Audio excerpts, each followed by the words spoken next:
feels like a test that I fail, so depressed when I can't seem to get out. But something deep inside won't let me quit. I swear that I'm inspired by all this shit. Tell me that I can't and I won't. That's what guides me the most. Your lies, I'll do what I want. Gas in the back of the sun, never leave. She's so bad, can't beat the brag. Hit the gas in the back of the sun, never leave. She's so bad, can't beat the brag. మీరు చూస్తోన్న ఈ చిట్టడివి ప్రకృతి సృష్టించింది కాదు, మనిషి తయారు చేసింది. అవును, దుషర్ల సత్యనారాయణ అనే ఈయన తన కుటుంబానికి వారసత్వంగా వచ్చిన 70 ఎకరాల భూమిని అడవిగా మార్చేశారు. తెలంగాణ రాష్ట్రం సూర్యాపేట జిల్లా మోతి దగ్గరలోని రాఘవాపురం దగ్గర ఉంది ఈ చిట్టడివి. సాధారణంగా పొలాల దగ్గర గట్ల మీద ఒకప్పుడు కొంత భాగం చెట్లు పొదలు ఉంటుండేవి. సత్యనారాయణ పొలంలో కూడా అలానే ఉండేది. కాని క్రమంగా సాగు విస్తీర్ణం పెంచుతూ చెట్లను తొలగిస్తూ ఉన్న భూమినంతా సాగులోకి తెస్తున్నారు చాలామంది.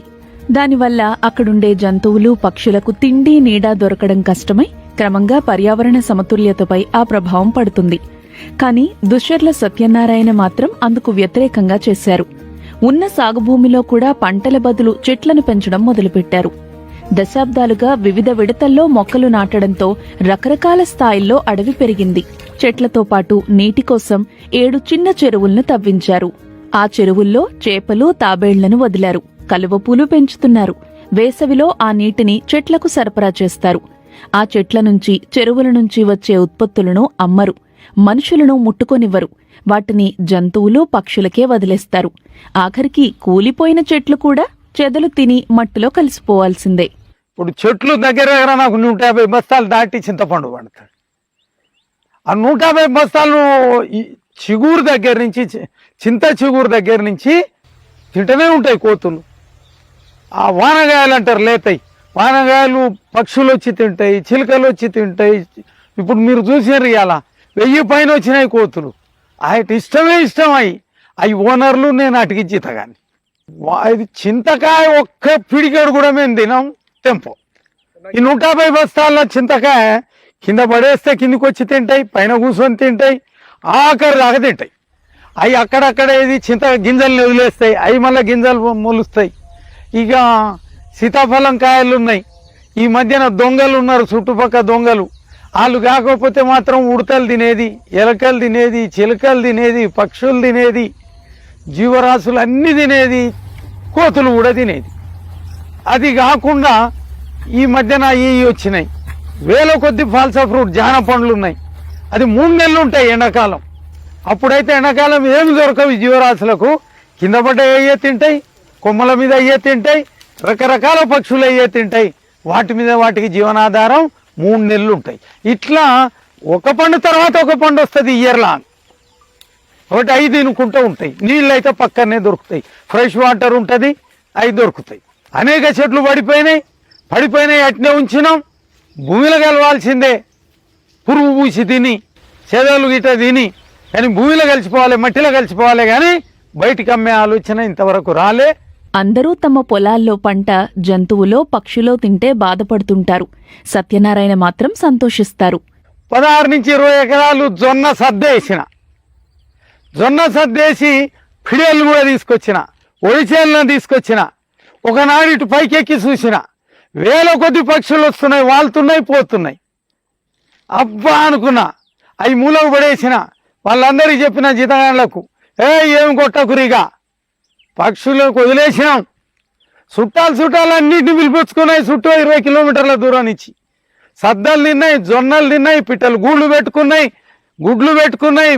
పొదిగినాయి, పిల్లల్ని చేసుకొని వెళ్ళినాయి, కొసతాక తిన్నాయి. ఆ 20 ఎకరాలు అట్నే వదిలేసా. కాబట్టి అవి తింటే చూసి సంతోషపడేటోని, కానీ అందులో నాకు ఇంత దొరకలేదని సంతోషపడటం కానీ ఆలోచన కానీ లోపించింది. ఇది చిన్నప్పటి నుంచి. వ్యవసాయ యూనివర్సిటీలో చదివిన దుషర్ల సత్యనారాయణ కొంతకాలం బ్యాంక్ ఆఫీసర్గా పనిచేశారు. తరువాత దక్షిణ తెలంగాణలో నీటి సమస్యకు చలించి జల సాధన సమితి పేరుతో ఒక సంస్థను ఏర్పాటు చేసి సుదీర్ఘ ఉద్యమం చేశారు. కృష్ణా గోదావరి నీటిలో తెలంగాణకు, ముఖ్యంగా పాత నల్లగొండ, మహబూబ్ నగర్ జిల్లాలకు నీటిని తీసుకురావడానికి కృషి చేశారు. తరువాత ఇప్పుడు పూర్తి స్థాయిలో అడవి పెంపకంపై దృష్టి పెట్టారు. ఈ చెట్ల మీద, జీవరాశుల మీద పక్షుల మీద చిన్నప్పటి నుంచే అబ్జర్వేషన్ ఉంది. వాటిని ఎట్లెట్లా పెంచాలనే మోటివేషన్ స్టార్ట్ అయింది. ఇక ఉరుకుల పరుగుల మీద ఆ ఒరవడి ఇప్పటిదాకా కంటిన్యూ అయింది నాన్ స్టాప్. నాన్నగారి తరంలో కొద్దిగా ఒకటి బీడుండే పల్సగుండే. మా నాయన చనిపోయిన తర్వాత కూడా ఇంకా పెరుక్కుంటూ వచ్చింది.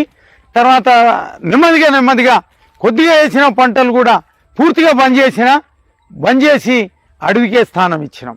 రకరకాల చెట్లు ఉన్నాయి. నా చిన్నప్పటి నుంచి పెంచుకుంటూ వచ్చిన. ఇక్కడ బోర్డులు ఉన్నాయి, బోర్డుల మీద జల్లేది గింజలు, వాగులెమ్మడి జల్లేది గింజలు. అయ్యి వచ్చి 60 ఏళ్ళు దాటింది. తర్వాత ఒక 35-40 సంవత్సరాల నుంచి ఆ గింజలను పెట్టుకుంటూ వచ్చినాం. అక్కడక్కడ శనక్కాయ వేసేది, ఆ శనక్కాయ కూడా బంద్ చేసినాం. రకరకాల చెట్లను ఇక పెరగనిచ్చినాం, గింజలు చల్లుకుంటూ పోయినాం. అది కూడా ఫారెస్ట్రీ అయింది, అడవి అయిపోయింది. ఆ 7 కుంటలు తవ్విచ్చిన. ఎండాకాలం కూడా మోటార్లు పెట్టి నీళ్లు పెట్టి, ఎండాకాలం కూడా పక్షులకు వేల పక్షులు బతుకుతున్నాయి. నెమళ్ళు ఉన్నాయి, కుందేళ్ళు, రకరకాల జీవరాశులు ఉన్నాయి. వాటికి ఎలాంటి లోటు రాకుండా ఎండాకాలం కూడా నీళ్లు ఉంటాయి, చెట్లకు కూడా నీళ్లు ఉంటాయి. ఎండాకాలం కూడా నీళ్లు జాలుబారుతుంటాయి చెట్లు. ఈ అడవికి నేలకి జంతువులు పక్షులు చెట్లే యజమానులని చెప్పుకుంటారు. అడవితో తనకు ఆధ్యాత్మిక సంబంధం ఉన్నట్లు భావిస్తారు. ఇప్పుడు ఈ అడవి ఎన్నో రకాల జంతువులు పక్షులు చెట్లకు నిలయంగా ఉంది. అయితే వేటగాళ్ల నుంచి వాటిని కాపాడటమే ఈయనకు పెద్ద సమస్యగా ఉంది. ఇక్కడ చిన్నప్పటి పెంచిన వాటితో పాటు బయట నుంచి కూడా తీసుకొచ్చిన. నేను నిజామాబాద్లో చదువుకున్నా, అక్కడి నుంచి కూడా గింజలు తీసుకొచ్చేది, చల్లుకుంటూ వచ్చేది. అవి పెరిగినాయి, ఇవి పెరిగినాయి. 100 రకాలు ఉన్నాయండి, 1-2 కాదు. ఇక జంతువులు ఇంట్లో రకరకాల పక్షులు ఉన్నాయి, 100 కొద్ది రకాలు ఉన్నాయి, 1000 పక్షులు ఉన్నాయి. జంతువులు కూడా రకరకాలు ఉన్నాయి. బయటికి చెప్తే వాటిని బతకనియరు. అందుకని బయటికి ఏమని చెప్పాను నేను. ఈడ జింకలు వచ్చినాయి. ఒక పిల్ల నాకు అలవాటైంది, జింక పిల్ల. చిన్ని అంటే ఉరుకొచ్చేది, ఎవరుకుంటూ ఉరుకొచ్చేది, నా దగ్గర వచ్చి కూర్చునేది పిల్ల.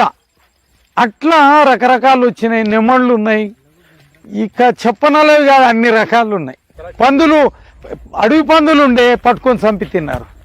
నెమళ్ళని తిన్నారు. పోయిన సంవత్సరం కూడా 15 చంపారు నెమళ్ళను. నక్కల్ని తిన్నారు, కుందేళ్ళని తిన్నారు, తొడేళ్ళని తిన్నారు, పందుల్ని తిన్నారు. కాబట్టి ఇవన్నీ తినుకుంటూ ఉంటారు. ఉన్నారు జంతువుల్ని తినేవాళ్ళు ఇంకా ఉన్నారు. ఆపలే, కానీ అది ఆపాల్సిన పని ఉంది.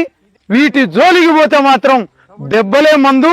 ఆ దెబ్బలతోటే ఈ అడవి బతికింది, ఆ చెట్లు బతికినాయి, ఈ జీవరాశులు బతికినాయి. దుశ్శర్ల సత్యనారాయణ కుటుంబానికి దూరంగా ఉంటున్నారు. ఆయన స్నేహితులే తనకు ఆర్థికంగా సహకరిస్తున్నట్టు చెప్పారు. నాకు చాలా అదృష్టం, నాకు మంచి దోస్తుల్ని ఇచ్చిండు దేవుడు. వాళ్ళు తలా ఇంత పంచుకోరు నా ఖర్చులు. ఇక్కడ పెట్టుబడి కూడా వాళ్ళే ఇచ్చుకుంటూ వచ్చారు. ఇక్కడి నుంచి ఏమి చెట్టు చేమ అమ్మే పరిస్థితి లేదు. ఒక ఆయన బండి ఇచ్చిండు, ఇంకొక ఆయన ఇంకో బండి ఇచ్చిండు, ఒక ఆయన ఫ్యూయల్ ఛార్జెస్ పంపుతాడు, ఒక ఆయన వచ్చి కిరాయి పైసలు పంపుతాడు. ఈ రకంగా దోస్తులు పంచుకున్నారు, యూనివర్సిటీ క్లాస్మేట్స్ అండ్ ఫ్రెండ్స్. బట్టి వాళ్ళ I'm luckiest person on earth having such kind of friends in the universe. అందరూ కూడా ఇవాళ రైతు బంధు ఉంది, పైసలు ఇస్తున్నారు. గెట్ల మీద చెట్లను వదలాలి, ప్రతి గెట్టు మీద చెట్లను ఉండాలి. 2 పక్క నీడ ఉన్నా సరే మధ్యది బండితే చాలు. ఆ చెట్టు నీడని వెంటనే కొట్టుకుంటూ పంపించేది రానియొద్దు. కాబట్టి ప్రతి చేల చెట్లు కంపల్సరీ పెట్టాలి. అట్లా కూడా అభివృద్ధి చేసుకుంటూ రావాలి.